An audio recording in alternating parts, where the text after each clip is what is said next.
हम gall projection देख चुके थे। अगला जो आपके सिलेबस में सिलेंड्रिकल प्रोजेक्शन का टाइप जो दे रखा है वो है मर्केटर प्रोजेक्शन। मर्केटर प्रक्षेप या बेलनाकार यथाकृतिक प्रक्षेप या बेलनाकार यथाकृतिक प्रक्षेप। मर्केटर या सिलेंड्रिकल ऑर्थोमॉर्फिक प्रोजेक्शन। मर्केटर क्यों कहते हैं? क्योंकि 1559 में एक डच मानचित्रकार गिरार्डस मर्केटर ने इसका निर्माण किया था, इसलिए इसको मर्केटर प्रक्षेप कहते हैं। बहुत सरल है, जैसा कि हमने पहला जो नॉर्मोनिक सिलेंड्रिकल प्रोजेक्शन बनाया था उसके जैसा ही है। बस इसमें सरलता के लिए और क्या है कि जो भूमध्य रेखा से हम अक्षांश रेखाओं की दूरी इसमें एक टेबल के हिसाब से ज्ञात करते हैं। एक सारणी बनी हुई है, उस सारणी में मान रखते हैं कि कौन सा डिग्री का अक्षांश वृत्त भूमध्य रेखा से कितनी दूरी पर होगा। वो टेबल बनी हुई है, उस टेबल का मान देख कर ही हम प्रक्षेप की रचना करते हैं। बाकी सारा का सारा जो प्रोसेस है वो आपकी नॉर्मोनिक सिलेंड्रिकल प्रोजेक्शन जैसा ही है। ठीक है, सबसे पहले हम देखते हैं, एक आरेख ले लेते हैं।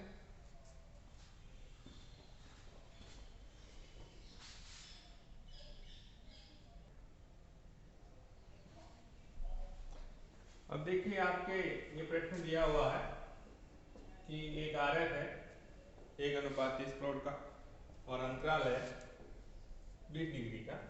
उसके लिए आपको मर्केटर प्रोजेक्शन बनाना है। जैसा प्रोसेस पहले किया है वैसा ही करना है, कोई चेंजेस नहीं है। हम सबसे पहले आर फाइंड आउट करते हैं। आर क्या होता है? लघुकृत गोले का अर्धव्यास। उसमें क्या होता है? पृथ्वी का वास्तविक जो अर्धव्यास है बटा दिए गए जो आरेख है उसके हर से हम उसको डिवाइड करते हैं। ठीक है, तो हमारे पास ये आरेख निकल गया। ओके, फिर हम क्या करेंगे? भूमध्य रेखा की लंबाई ज्ञात करेंगे। भूमध्य रेखा की लंबाई क्या होती है? 2 पाई आर। ठीक है, आर हमने ये फाइंड आउट कर लिया है। वैल्यू रखने पर हमारे पास भूमध्य रेखा की लंबाई आ जाएगी 13.2। ठीक है, फिर दो संलग्न देशांतर रेखाओं के बीच की दूरी ज्ञात करते हैं। ठीक है, देशांतर रेखाओं के बीच की दूरी कैसे होती है? 2 pi r multiply with interval upon 360। तो 2 पाई आर हमने निकाल लिया है। अंतराल आपका 20 डिग्री का दे रखा है, बटा 360 करेंगे तो यह दो संलग्न देशांतर रेखाओं के बीच की दूरी आ जाएगी। ठीक है, ये हम उसमें भी कर चुके हैं पहले वाले प्रोजेक्शन में, और इसमें भी यही करना है। अब आप क्या करेंगे? भूमध्य रेखा की लंबाई चूंकि ज्ञात हो चुकी है, आपको कुछ नहीं करना है, बहुत सरल प्रोजेक्शन है। 13.2 सेंटीमीटर की आपको भूमध्य रेखा बनना है।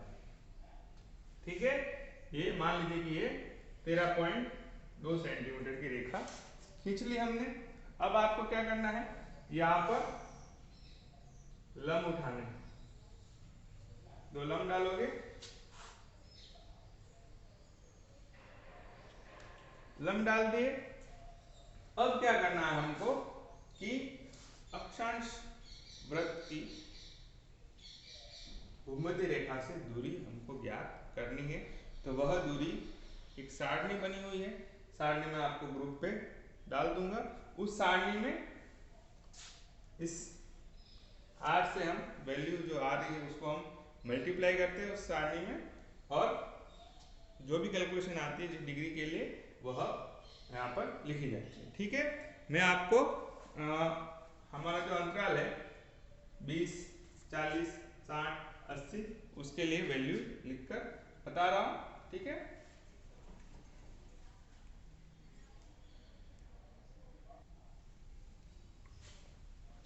ये देखिए, ये टेबल जो बनी हुई है उसमें से मैंने सिर्फ हमारे जो काम की है वैल्यूज उसी को लिया है, जबकि ये 5 डिग्री के अंतराल पर आपको टेबल की सारी वैल्यूज मिल जाए। अब आपको क्या करना है, यहाँ पर आप वैल्यू अगर देखेंगे तो यह प्री डिसाइडेड है, टेबल में दी हुई है। आपका जो वेरिएबल होगा वह क्वेश्चन के अकॉर्डिंग आर चेंज होता है। ये फिक्स वैल्यू रहती है, उसको हमको आर से मल्टीप्लाई करना होता है। तो आर क्या है, आर है आपका यह लघुगत गोले का अर्धव्यास। इस वैल्यू से इसको मल्टीप्लाई करेंगे तो 20 डिग्री अक्षांश वृत्त की भूमध्य रेखा से दूरी आ जाएगी। एक करके बता रहा हूं यहां पर, फिर इसको मिटाना पड़ेगा। 20 डिग्री अक्षांश वृत्त की भूमध्य रेखा से दूरी क्या हो जाएगा, बराबर ये value 0.356 multiply with R. R हमारा दिया हुआ है, कितना है आर, 2.1 सेंटीमीटर। इसको हम सॉल्व करेंगे तो यह 20 डिग्री अक्षांश वृत्त की भूमध्य रेखा से दूरी आ जाएगी। इसकी वैल्यू आती है 0.75 सेंटीमीटर इसकी वैल्यू आती है। मतलब 20 डिग्री की जो रेखा बनेगी, जो अक्षांश वृत्त बनेगा 20 डिग्री का, वह भूमध्य रेखा से, ये भूमध्य रेखा है, इस भूमध्य रेखा से 0.75 सेंटीमीटर की दूरी पर बनाना है। ठीक है, इस तरफ ये नीचे भी बनेगा, दोनों है 20 डिग्री नॉर्थ और साउथ के लिए। इसी प्रकार 40 डिग्री निकालने के लिए हम क्या करेंगे, 40 डिग्री निकालने के लिए ये वैल्यू है 0.763 इंटू आर, आर क्या है 2.1, 60 के लिए क्या हो जाएगा 1.317 इंटू 2.1, और 80 के लिए हो जाएगा 1.010 इंटू 2.1।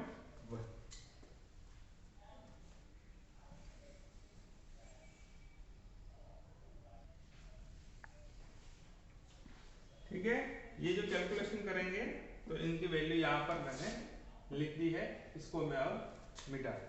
ठीक है, सबसे पहले हमने इक्वेटर की लंबाई ज्ञात की, भूमध्य रेखा की लंबाई ज्ञात की, फिर भूमध्य रेखा की लंबाई के बाद जो हमारा अंतराल दिया हुआ है उस अंतराल के हिसाब से हम अक्षांश वृत्त की भूमध्य रेखा से दूरी ज्ञात करेंगे।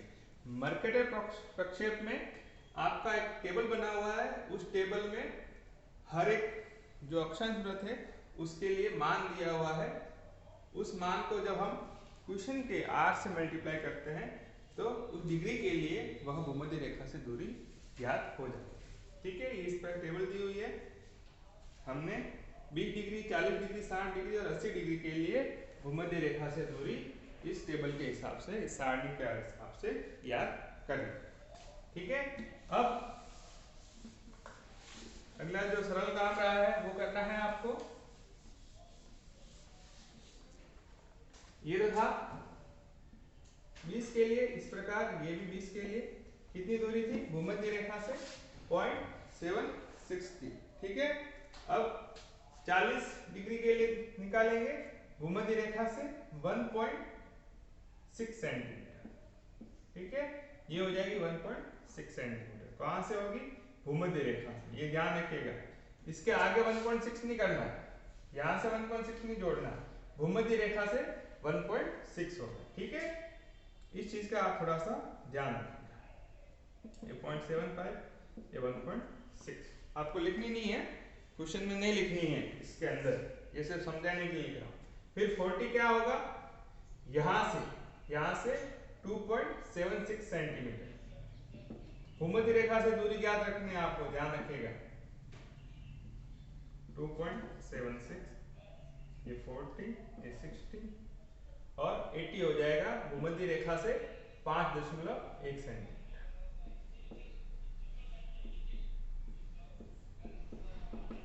ठीक है, क्लियर है। भूमध्य रेखा से दूरी को हम नापेंगे। 20 degree north south, 40 degree north south, 60 degree north south और 80 डिग्री नॉर्थ और साउथ के लिए। ठीक है, इसके बाद अगर कुछ नहीं करना है, जो भूमध्य रेखा की लंबाई कितनी थी 13.2 सेंटीमीटर, तो ये 13.2 सेंटीमीटर की दूरी आ जाएगी।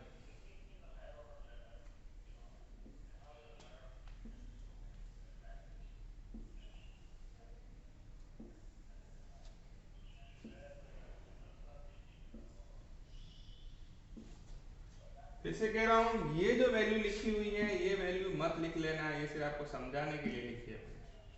जब आप प्रक्षेप बनाएंगे उसके अंदर ये नहीं लिखना है। ठीक है,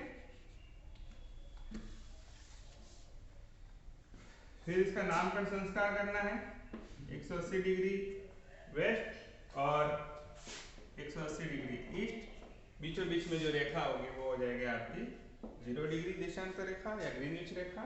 20-20 डिग्री के अंतराल पर आपको जो चाप काटने थे वो थे, यहाँ कितनी वैल्यू आई थी 0.73 सेंटीमीटर की आई थी, तो 0.73 सेंटीमीटर प्रकार दूरी लेकर आप इसको 360 को विभाजित करेंगे और ये हो जाएगी आपकी देशांतर रेखा। ठीक है,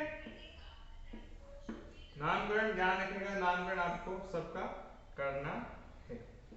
20-40 डिग्री इस प्रकार से ये आपका मर्केटर प्रक्षेप बन जाए। तो बनाने का प्रयास कीजिएगा, सरल है। अगर आपने जो पहला प्रक्षेप जो आपको नमोनिक सिलेंडरिकल प्रोजेक्शन बताया था वो अगर आपने कर लिया है तो इसमें कोई दिक्कत आएगी, उससे ज़्यादा सरल है।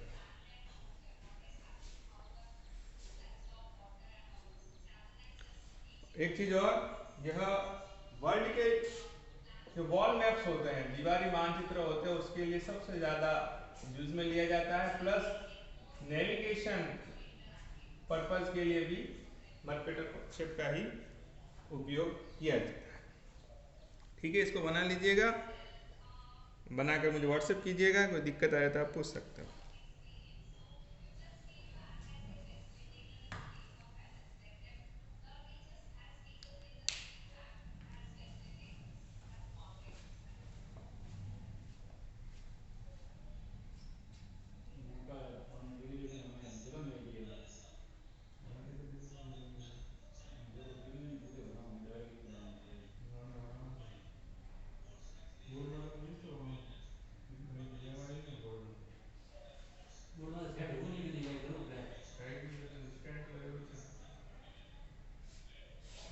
एक बार ये भी कर, ये भी ठीक है क्या कहते हैं, कुछ पेजेस है ना, और फिर वो ये तो बहन जी से वो टेबल पे रखने का वो स्टैंड लगाया हुआ है, क्या बोलते हैं, ये यहाँ लगा देते हैं, उसके ऊपर कैमरा लग जाता है, हाँ नीचे और बड़ा ऐसे कागज में पड़ा। हाँ ये भी ठीक है।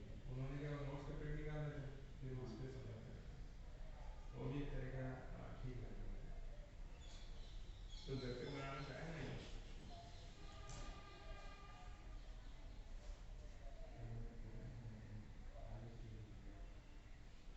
बाद में तो आप फ्री में चले जाओ, तो रोड में ऐसा बने वही वो डाले थे वो टच नहीं का मतलब है ये ये, ठीक है। हाँ वो बात सही है।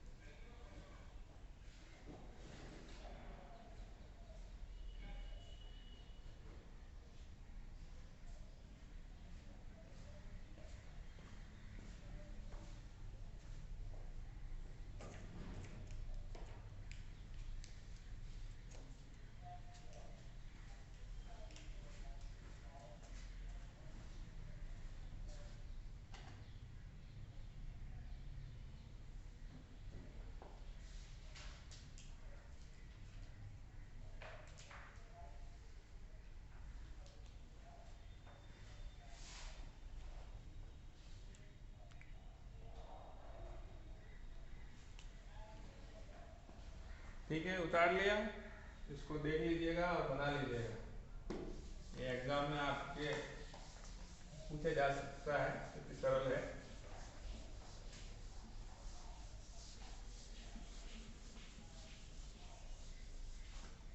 ये आपके जो प्रोजेक्शंस है वह